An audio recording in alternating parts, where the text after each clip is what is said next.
Aurangzeb was a very pious man, very frugal, very ascetic.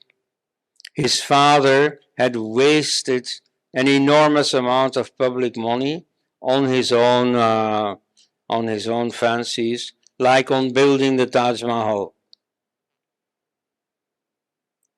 And so Aurangzeb came to power by killing his brother and arresting his father, giving his father a house arrest in a tower overlooking the Taj Mahal.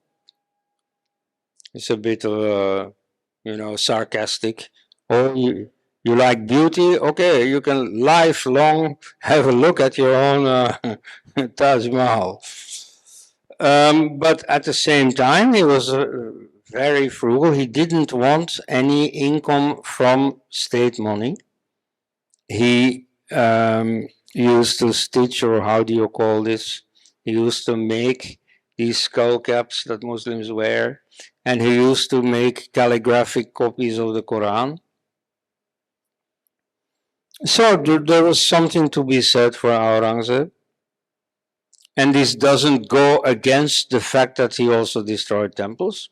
Of course, there are numerous silly Hindus who will say, oh, but Muhammad would never have condoned these temple destructions.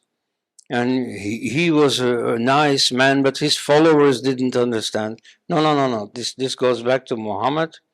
And it is because Aurangzeb, halfway through his life, suddenly got religion and got serious about Islam, that he decides to revise Akbar's policy of toleration and destroy all these idol temples.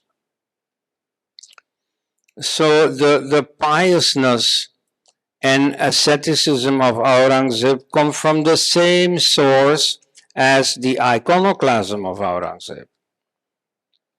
And so the character of Aurangzeb is not what concerns us here. The ideology that motivated him, that is what is important. Aurangzeb is long dead. You don't have to worry about Aurangzeb anymore. But that ideology, now that is persisting.